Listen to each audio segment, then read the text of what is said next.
What's up, y'all? Welcome to Three Brothers and a Shot of Milk, and we are talking Willow. Disney Plus's Willow. Willow.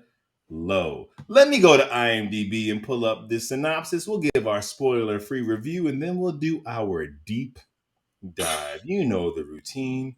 Where are you, Willow? Here we go. 20 years after vanquishing the wicked queen Bavmorda, the sorcerer Willow Ufgood leads a group of misfits on a dangerous rescue mission into the unknown. Spoiler-free review, guys. What do you think? Willow answers the question. If you took Game of Thrones, remove the nudity, the incest, the action, and the violence. That's what Willow gives you. And the good storyline and the compelling characters and the depth. I want to work for Disney one day. I shouldn't be saying this, but it's true. So you didn't like it? If this is what Disney's putting out, you could probably still work with them. Oh, dang. I don't know who that's a cut on. I don't know. Hey, I don't care who it's a cut on if I'm working for Disney. I mean, I don't have nothing to worry about. They hired a woman that was sitting there talking about she was a huge fan of the Marvel Universe and totally butchered She-Hulk. That is true. But that is true. It's like one of the producers was like, yo, I stay away from people that say that they're fans of the series or of the universe because they end up not actually adding value to it. They end up messing it all the way up. Similar thing happened with Star Wars. I forgot the woman's name who was kind of running it, but they admitted like they made several missteps with the new films, and just had no real vision or understanding where they're going. And with Willow, I don't know. So I'll say, first episode I was kind of cool with. I was like, okay, I see where things are going. The energy kind of felt similar from what I remember from the original, kind of like. It's a very modern take on the world. It's not so period PC. But then episode 2, I felt like they just hit the brakes and it became about what we know. Like, you have the power. We have to train you to know what the power is. It kind of became that story. And I'm like, it's called Willow. Shouldn't it be about Willow? I feel like he's the least interesting person in it. And he's kind of bland. Well, he's not. It's not about him. Is it the acting too? Because acting is rough. I don't know. I just when you bring back a show, I feel like there needs to be a reason why it exists, and I have a hard time with sequel series because most movies I enjoyed in the '80s, the credits rolled, and I got to imagine they all had their happily ever after. And if you're bringing a sequel series back and you're telling me a year after that happily ever after crap hit the fan, you're kind of undoing the narrative I created as a kid. So if you're going to undo that and say that the people who I thought got along aren't getting along and the guy who I thought be thriving is dead, then you got to really you opened the box of my childhood to play with these toys again. Don't mess with them too much. Yeah. And I feel like, I don't know what they're doing with these toys. Jack? Is this still the spoiler free? Or we move past that? We're spoiler free. I love the idea of this content. I was very excited to watch this and review it. And, I do think Warwick Davis is the most interesting thing in the series, actor who plays Willow. Though I would agree there's probably we're only talking about episodes 1 and 2, so it's not. Episode 1 is almost entirely not about him. It's all just set up, and we'll talk about episode 1 when we talk about episode 1. And episode 2 is I couldn't tell you what it's like. I don't know that I agree with the backdrop they've chosen to set the film. Like, as opposed to, it's kind of like my problem with the third Batman movie. Instead of, and by third Batman movie, I mean the Christian Bale Batman movie. Instead of having a Batman who was ready for battle, he's battle worn, he's violent, he's vicious, and he stands a threat to oppose Bane, they gave us this busted, decrepit Batman who had no fight left in him, right? And I think that Willow, right off the bat, might have been a more interesting backdrop if instead of hiding. Oh, nope, that's spoiler. Anyways, I like the idea of the series. Here you go. Rich. I was excited to watch this, and I don't know why, because I really don't remember Willow like that. Like I watched Willow a few times, Me either. and I'm just like, because it was so long ago, I was just like, maybe it was just something nostalgic. Maybe something around that point in time, it brought up some memories. I'm like, yeah, that was a good time. Mhm. I didn't have no bills. That was a great time. It's great. Now I'm just like, I was like, yeah, this is gonna be that great time again. I'm like, no, it's not that. I have bills now. This time's not good. You're gonna have to give me a story to make me away from my bills. Wow. Rich, you said something real strong. We're watching content that we had all the time in the world to engage with or disengage with. And now as adults, we're like, I'm giving you an hour and 45 minutes of my life right now. Yep. I need it to matter. As kids, we were like, we didn't care. No, of We course just want to not. stay We're up happy to late. watching TV. Yeah. That's I'll very say this interesting. though, I was depressed after watching the first 2 episodes of Willow, and I questioned that. I go, well, the movie wasn't that good to start out with. What was I expecting? And so I went back and I watched the movie, Willow. It's directed by Ron Howard. Yes. It's Steven Spielberg's. It's George Lucas's story, and the music is James Horner. And the movie's not great, but it is fun, and there's something magical about watching it. Yeah. There's something charismatically enjoyable about that film. It's enjoyable. There's a magical quality they've managed to capture. And I think that's why when this series was dropping, nostalgia kicked in so hard, and all I remember as a kid was this fun magical quality, which going back and watching it as an adult is actually still there. Val Kilmer's charismatic as hell. Yeah, because Warwick you know what? Davis. They were running through like the at the beginning, they were running through like the clips of Val Kilmer and everything. And I'm like, yeah, dude was dope. He Like, was where is fun. this person at? Like, And yeah. he was so unorthodox for everyone else doing anything in this kind of fantasy time period. The way he Yes. came in and was just completely different. I wonder though, like when you think of those 80s movies, they can't make those now. Like the audience is too skeptical. The audience is too Well, there's something special about that time period. Yeah. And I wonder like to try to do a sequel to something of that time now, I was you're thinking gonna about miss the that. magic. I was thinking about like did we don't get the movies or even some of the TV shows that we used to get like in the 80s and 90s. Like you kind of they kind of up the ante with everything now, like violence and gore and sex and everything like that. But you really don't get like I don't know that same magic. Yeah. But I'll tell you what gives it to you, and it's because these guys were super fans. Cobra Kai. They were the big fans of Karate Kid. They managed to do a sequel series that only enhances the original movies. But they're like a needle in a haystack. I don't know how they're able to do it. Hmm. And they're very unique. And if you hear them talk about Karate Kid, they go in depth with it. It's the only reason why Ralph Macchio and I forgot the other guy's name got on board because they were like, "Oh, we trust you." Almost like kind of like a Game of Thrones thing with the writer talking to the producers. We trust you with this content. Here, I felt like, well, I guess we'll get into spoiler territory now. Here, I felt like they tried to capture some of the energy of Val Kilmer and like his kids, which are fine, but Val Kilmer's it's the typical thing. The guy who's kind of buffoon that's really good with his sword, and then you got the woman who's a soldier who's kind of like, but you get your act together, and they kind of fall in love. It's like the typical thing you see that always works.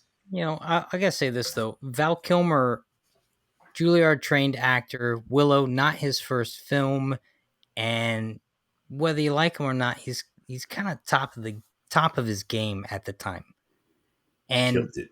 And that's why it worked. He killed it. The thing about his kids, it just right off the bat, I was confused where I thought I even was. the maid and the servants and the generals, they're all British. The mom's got an accent of British Yeah. descent. The kids sound like, the boy sounds like he's a surfer. The girl sounds like she's from like middle America. I'm like, I have no idea. And I'm sitting here going, and someone, because I said this to someone else, and they were like, well, you know, they would have known Val Kilmer had an American accent. I was like, but Val Kilmer left when they were kids. So their vernacular influence would have been from their mother, who they spent all their time with, and their people who educated them and around them. Also, they're in an isolated town that's surrounded by a barrier bubble, so they're not got outdoor influences. Why the hell do they sound anything like everyone else who's in the series? Was so confusing right off Well, the the bat. prince also has an American accent, the one she was supposed to marry. You know what I think? I think It's just weird. All the young cast have American or California American accents. I was reading an interview with the director, and I think he says he was deliberately trying to capture the energy that Val Kilmer had. And Jack, to your point, I think what Val Kilmer did in Willow did not make sense for the film he was in. But he was so good, we didn't care. It didn't matter. It didn't matter if your dialect or your body language didn't make sense. It didn't matter because everything you're doing is captivating me. And if you're that kind of actor that can transcend the movie they're in and do something you're not, if you can kind of like Jim Carrey in his heyday do something that is beyond the material, but it just moves you, Yeah. it's hard to like now try to follow that formula because Val's performance wasn't. No, was it's unique. capturing lightning in a bottle on some degree, and the worst thing you can try to do, arguably, is mimic or duplicate a thing, as opposed to start fresh, man. You're gonna find your own inspiration along the way, And so for all I knew, the director in Willow, Ron Howard and the writer wrote Val's character to be your typical British type of. Yeah. And Val came in like, I want to do it this way. And we're like, you're a movie star. We trust you. Yeah. So probably it might not have nothing to do with the people that made Willow, why his performance became so great. That could have been all him as an actor, just having being fun. free, having fun. And you're going to try to recreate that. You know what really bothered me with the series is number one, number one, it was kind of boring, which was the biggest, the biggest sin of this show is that it's a little boring. Like the fight in the first episode was dope, and then once the fight happened, I'm like, okay, I'm in this, and then it just It then slows down. yeah, and then the action just comes to a creeping halt. I'm like, all right, so now I'm with content that I'm watching it just for nostalgia purposes. I never really was into Willow. You know what my biggest memories of Willow are the McDonald's toys or the cups, whatever McDonald's had. That's my biggest memory of Willow. But Mine was the breakfast cereal. There you go. So exactly. So I'm watching this as like, okay, I know this was big in the time. It's a big '80s movie. Cool. I vaguely remember it, but I'm sure I could just jump in without watching the original. Fine. But then to be boring on top of that is like, I didn't find the first episode. It reminded me of Rings of Power, right? Because I didn't watch Lord of the Rings, so I don't know anything. I had an easier time getting into this and enjoying this. I barely remember Willow too. For me, I was able to get past the things that didn't make too much sense to me because I thought the action and the way things looked were great, the monsters. But then when episode 2 just hit the brakes on you, and we're getting into this training montage, which it's is not a interesting. training montage. No, and it should have accelerated. Now Warwick Davis, who you've been waiting to be in the content, is in the content starting episode 2. Let's get this mission on the road. But he's kind of just a dick. You have this girl who didn't even know she was the chosen one, finds out, and now you're forcing her to learn magic, and she's like, it's your fault. I don't know who I am. Yeah. Stop being a jerk about it. I'll say this though, the last scene of episode 2, I'm optimistically hopeful for what episode 3 is, because that guy walks in there, punches her soundly in the face, and then he really does. And then we get what I expected to happen. You knew it was going to happen. Yeah, not a sprout, but the whole damn bush pops up at once. I was happy about that because I didn't want to wait 10 episodes for her to find her magic. She is the chosen one, and she still might, Lawrence. She still might, because she doesn't know that she's magic.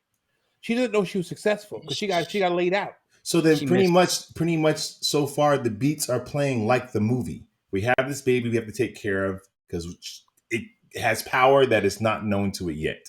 It's kind of the same thing here. You have this girl now we got to take care of because she has power she doesn't know what to use yet. And I'm kind of waiting for it to start. Like when you're sitting with a show and you're like, I can't wait for it to start. Yeah. Well, I don't like that feeling. The other problem is, and this is kind of what the rogue thief character is about, right? They're missing Val's character in this content, and they don't have a good reason for why he's gone yet. And they're making it a mystery. So it's Yeah. one or two things are going to happen. Either he died off camera, which sucks because no one likes to find out the hero from the original movie just died off Doesn't somewhere. exist anymore. Yeah. Or two, he will be in here and Val will do a cameo, but it's still not going to do what he did in the first movie justice if they find some way to pull that off. Well, he can't. I mean, so anyone who doesn't know, Val Kilmer, I forget the name of the disease, but he's unable to speak at this point. If they pull Oh, Top Gun. a Top Gun, but we'll see him in a way that we wouldn't want to see his character.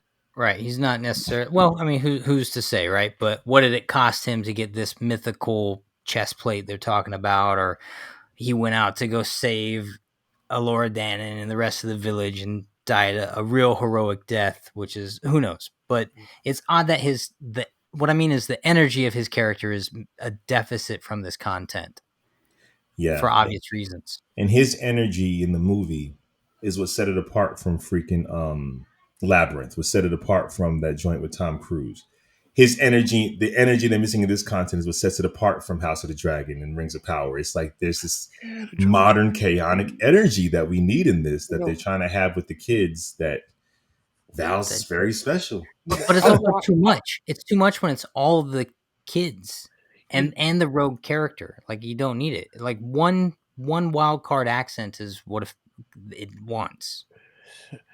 I'm watching this, wishing they did The Princess Bride instead. I'm like, I wish you'd have picked something different. I just Why ruin something so wonderful, though? Don't touch that film. Yeah. That film is on the top of my list every time, and then I get rid of it because I don't even want anyone thinking about destroying that film. You need a good reason to open up the box after my happily ever after. Like, Right. don't tell me it was happily ever after. Then we come back and find out they broke up 2 years after I saw them last. That's gonna piss me off, man. This is what I was saying about the Batman thing. Like, instead of starting this content at a deficit, they could have started it the complete opposite, where the other one left off. This girl was saved. She's the chosen one. The realm has been protected. Everyone's preparing because Willow, who's responsible for saving everything in the first place, had visions. So let's honor him by honoring his visions and be prepared when the shit hits the fan again. But that's what I call risky, compelling writing. Because to do what they did is they just reverse engineered everything in their first movie. You just made it so she goes into hiding. She never knows about herself. You guys just went backwards to kind of like retell your story. You're right. Yeah, everything you're saying would have been way more compelling. Like, this is why the Batman movie didn't work. You didn't honor what you'd set up. You went back, and now you know that it's going to be a struggle instead of being thrilled when it doesn't work out for them. And that's why I think we didn't care for Matrix 3. Because instead of it going forward, you found a way to put Neo back in the Matrix. You found a way to go the restart. And that's why Cobra Kai is dope. Because we pick up Johnny Lawrence in Cobra Kai. He never got over that tournament. He's a freaking bum. Daniel LaRusso, successful, man. He's the man in the valley, owns a car dealership. He kind of becomes a dick. It kind of goes to his head. They meet. And it's like, wow, you guys didn't go backwards to make him the bully. You switched their roles because of what happened at that tournament. It actually pushes the story forward. Willow, Matrix, other things go backwards to go forward. Like, so we come in and it's very, very serious, very, very. You know what's weird? There's like these weird, like joking moments that feel so. The exchanges feel, especially when they were when they started their trek, and they're all together, and then she's talking about how she's a phenomenal cook. Their exchanges feel like it's almost a modern day exchange. It completely took me out of the realm. It took me out of the world. It took me out of everything. And then I'm like, I feel like they don't know how they want to portray it, how they want to be, and it was just hard for me because I'm struggling with the content to begin with, and now I'm not engulfed in what's going on. I'm not engulfed in the story. I'm not engulfed in the world, and now this is pushing me out of it even more. I'm like, In the movie, Jack, was Val Kilmer's character the only one that felt like you're from somewhere else? Did everyone else still sound and kind of follow suit to what you expect, or was everything kind It of was way modern? more eclectic. It was way more eclectic, and so everything felt okay to be different. In this content, though, it's so insulary, right? It's like that's why it stuck out. If it was like an open world game, then I'd be like, okay, there's a lot of influences in this world. But they Mm. start the content by expressing to us how they've put a bubble over this section of the planet to insulate it from all outdoor threats because they know the threat exists. Which also doesn't make sense why they'd be hiding everything instead of preparing.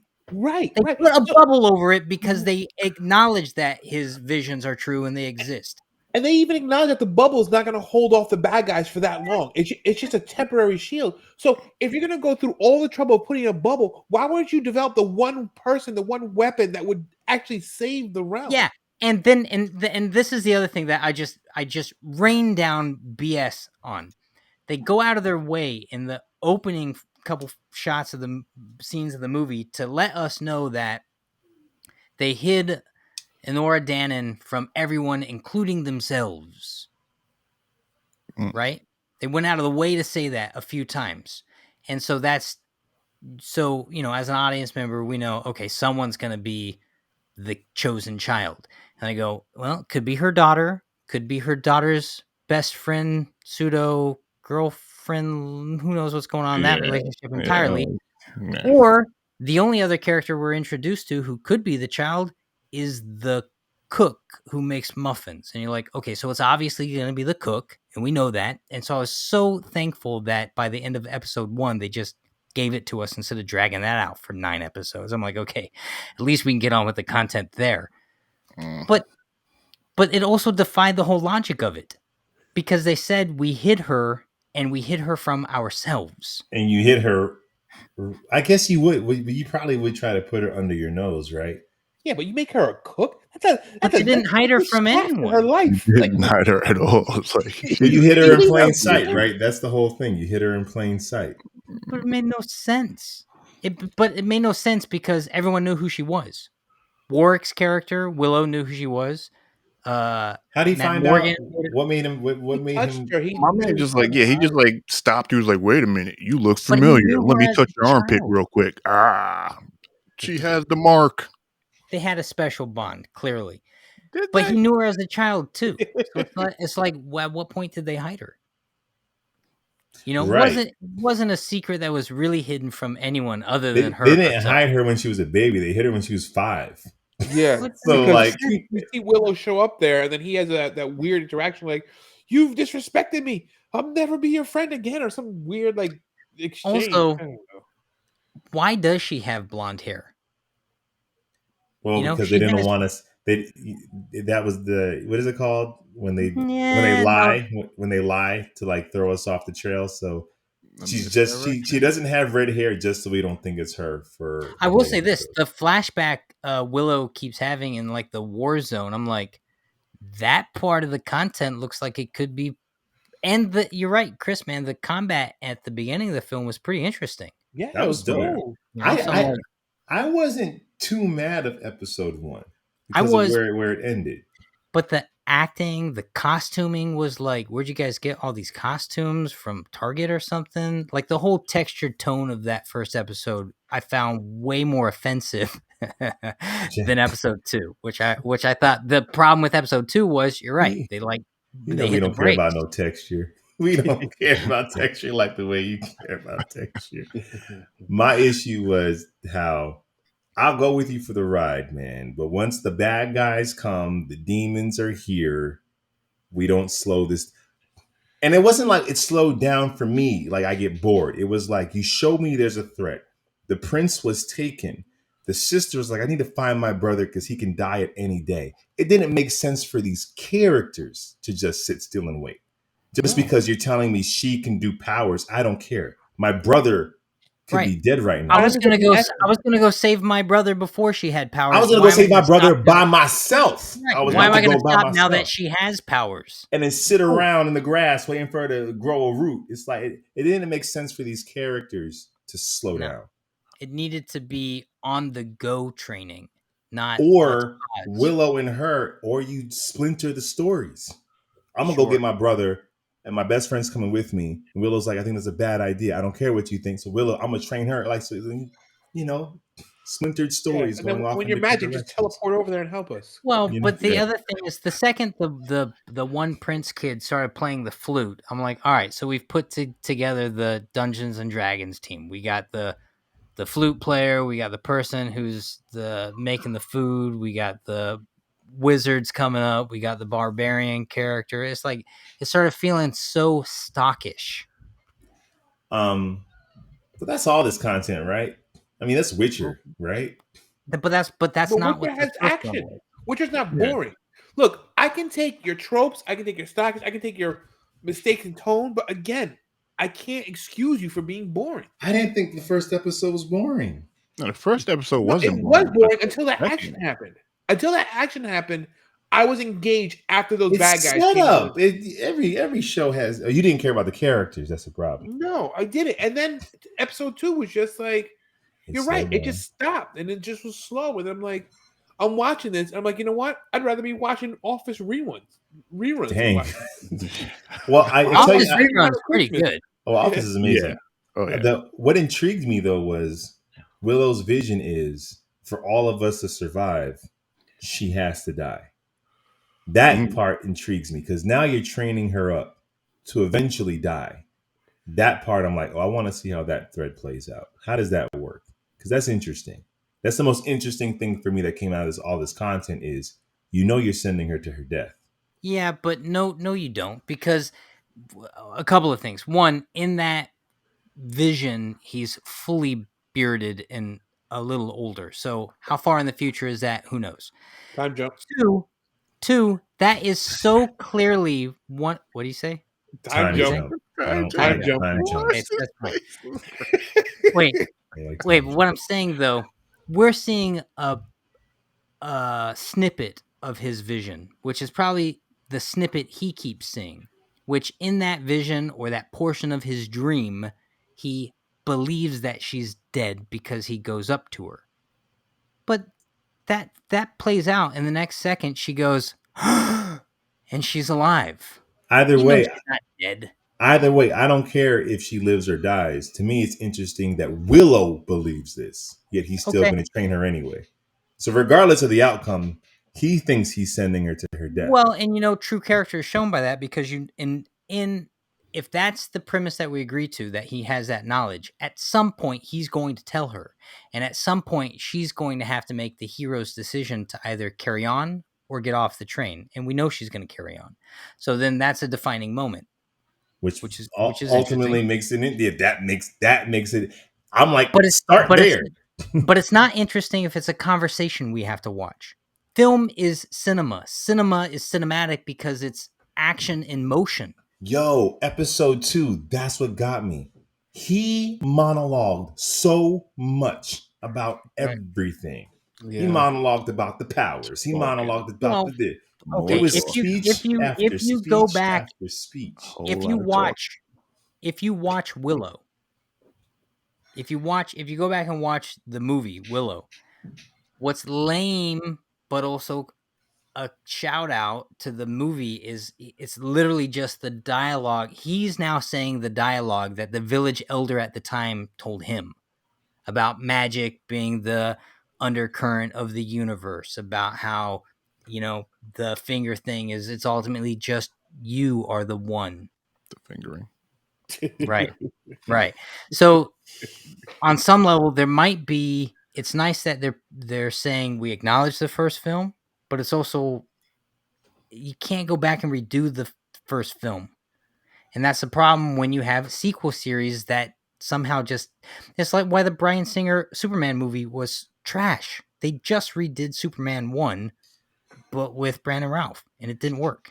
And not to knock any movies or series that come out in the 80s or 90s. Let's knock them. Come on. But the audience become more sophisticated. Willow would not work if it That's came out debatable. now. It's low hanging fruit for a lot of us. No, we're gonna pretend that Game of Thrones came out in the last 10 years. So audiences became more sophisticated. Therefore, you can't just drop a Willow. You have an audience that went through Game of Thrones. You have an audience that watched Lord of the Rings trilogy. Like they're more Fight Club. sophisticated. We're Fight on Club, Sixth Fight Sense. Club. Come on. We're on the other end of Scorsese's career. Like people watch films different than they did back in the day. So if you're gonna do something for nostalgia, understand the audience watching this have watched the evolution of the content you're referring to. For the last 30 years, we've watched the evolution of it. So you're going back to the original, and it's like Superman 1 does not work today as is. We've grown up past 1978. And sometimes I feel like they think that we're more nostalgic than we are. That's why I talk about Cobra Kai. It's nostalgic, but it also moves it But forward. these films are nostalgic because of one of two reasons. One, the content was either really great back then, and so we're nostalgic because the content was great, which means whatever you're doing now needs to be great. It doesn't need to be the same thing again. It just needs to be great on its own. Or two, we were idiots because we were young children and had no idea what we were watching, in No, which case it's more sophisticated. Like Richard Donner Superman, I'll make you believe a man can fly. Now everyone fly. It doesn't matter. Like that was great then. Now you got to do more than make me believe a guy can fly. Now that's easy. Now you got to add depth to it. Now you got to show me the wind in his hair. Now you got to show me what part of his body is moving through gravity, because what you did with Chris Reeve was great in 78. But in 2022, we require more now. Because it was so great then, we require more now. And some of these shows are leaning on what was great then. And it's like, we just finished watching the most expensive fantasy show that a lot of people didn't even like, which is Rings of Power. So that should show you like the expectation now is way different. and there's something. Here's another thing about Willow. Maybe a lot of people may or may not know. Willow pioneered. It was one of those films that early on actually pioneered modern day CGI. So without Willow, there would have been no T2. Without Willow, there would have been no this or this or that or that. And so there was something that movie had set its own bar and its own kind of standards for what it was trying to do at the time, whether it was a good movie or not, that if you're going to do a sequel series, I'm not saying you got to pioneer technology, but you got to do something. And I'm not saying they're not, but it's like, I don't know. Just I'm something. optimistic. I don't know, man. It's too early to tell because they're only in episode 2. But I keep going back to Cobra Kai. If you watch Cobra Kai episode 1, you see the reason why it exists. Yeah. The bad guy never got over losing, and it ruined his life. I see why this show exists. I don't know why this show exists right now. You told me by the end of Willow, they saved the day. The baby was safe. Oh no, she's not safe anymore. That's not a reason to exist. Let me ask you this: are you going to watch episode 3? Who here's going to watch it? Honestly, who's going to watch episode 3? That's what I'm saying. I'm optimistic. I'm gonna give it one more episode for sure. I'll watch episode 3. I got too many things to watch. I wouldn't not watch it. I just got a lot. I wouldn't not watch it. I'm just not going to watch it. Yeah, I wouldn't not watch it. Exactly. What? There's just like Rich, like you said, when we were kids, time wasn't the currency it is now. Yeah. And now I'm like, man, I would watch episode 3, but I also haven't finished Superman and Lois. Chainsaw Man, I'm behind. I'm way behind on My Hero Academia. Am I gonna like throw this to the top of the heap? Look, And I got games I haven't played. Yeah, unless all of a sudden everyone's having God of War dropped, so there is that. Unless the internet starts going crazy about Willow because episode 4, 3, 4, 5 it completely changes and becomes like extremely captivating. Okay, I'll get back. I'll say this. I'll say this. I will watch episode 3 just like I did with Andor. The first episodes that drop, you kind of have to look at it as one big pilot. The next week will let me know where we're going. Andor, when I came back for episode 4 in Andor, and it was like, oh, we're still taking our time. It's not for me. Yeah, that's. I mean, my problem with Willow is right now after episode 2 is, I think the series is going to get better, and I think the content is going to get funner, but I don't think I'm going to like. I'm not in love going on the with the ride. Jack, character. I'm not My going on the problem is ride. I like the thief, I like the princess, I like Willow. I like. I like what's her name? The Empress. Yeah. Oh, She was funny to heavy. me. She was Yeah. hilarious when she was trying to do the spell. She's funny. Mm. I like her. She's funny. Yeah. You guys know? Am I the only one? Yeah. Bueller. You talk about Yeah. Bueller. Nora? Yes. Thought she was funny. Rough. She had me rolling with that. It was nice, but by the end of it, you're like, okay, it was nice that she was struggling so much it mattered, Yeah. Because you watched her not care, not believe, care, get frustrated, believe in herself, then get disappointed. Like she carried a whole arc in like 10 minutes. Like the potential, the seeds for the content to actually be pretty decent is there. So Yeah, I'm gonna get another episode. We'll see. I'll let you know. I'll jump in. I'll do episode 3. First episode's their pilot, so I'm gonna check it out. But I will say this: Chainsaw Man. I didn't need to question it. I was in it. Like Chainsaw that Man. was right off jump. Yeah. And Even when you learn that his motivations became pervy, you're still like, okay, I'm for it. Let's call him adolescent, and he didn't exactly have parents to raise him in the right direction. Very true. He raised himself pretty much. But you know what's great? I'll tell you what's great about it though, because he did kill the monster and he did get a chance to touch her boobs, and he didn't. I mean, when he did it, he was like, I thought it'd be better. Like he felt nothing. And then he was with the girl who's kind of the boss, who told him the reason why it was nothing to you is because she didn't matter to you. And then she starts whispering in his ear. Yeah. She starts telling him all the things that mattered. Without even touching her, he fell to the ground and was sweating. Oh, yeah. So it's like, although it seems like pervy or adolescent, but they're also laying in like, this is what you really want. It was so smart, Rich, because he was disappointed. He was like, oh, that was nothing. He was like, that's it. And then she was like, oh, the reason why is because, and he was like, it was good. It was so, Chainsaw Man is dope. That's all I gotta say. Chris, I know you don't do anime. Come on. No, I like Chainsaw Man. I did like Chainsaw Man. I like the better. Look, that's how good Willow is that we're talking about Chainsaw Man. Man. All right. On that note, what do you guys? Okay, we don't really rate not after this stuff. 2 episodes. 2 episodes, but we do rate whether we're coming back or not. Yeah, I'll come back. I'm coming back. I'll check out the next episode. That's a week 3 that I'm coming back. You said week, but he's coming back. Week Richard 3. Wilson, the critical one, is very weekly. week 3. Give it one more shot. Well, you coming Willow, very week 3 that I'll come back. So that's like that's generous. Maybe when time not. is the rarest commodity we have on this planet, he's willing to give you another 45 minutes of his. So Willow, don't disappoint. Listen, let me throw this caveat in there. If I do come back, it's not going to be next week. It'll probably be like 2-3 weeks from now. Then I'll watch episode 3. Oh yeah, I ain't tell you when I'm watching episode 3. Yeah, I tell you that I probably will. And that's the only way I'm coming back. If I see the internet go crazy and they say, "Oh my goodness, Willow's so amazing, it got so good," then I'm coming back. If I didn't have a heart, I'd say the 3 of us should prank Chris and tell him, dude, you gotta watch it. I care too much about your time to follow through with that, but I appreciate that. I hope we have a reason to come back and tell him that. I mean, I would love to come back and tell you you're missing something. And real talk, it wasn't bad to me. Like Willow wasn't bad. It wasn't like a bad content. It just it slowed down where I wanted it to speed up, and I didn't care about the characters as much as I should have. But like we've seen bad things. This wasn't. Of course, yeah. I wouldn't say it's bad. It's just boring. That's all. It's just boring. And it had moments, but it wasn't terrible. No, but it's not good enough for me to come back. Unless something happens, I'm not coming back.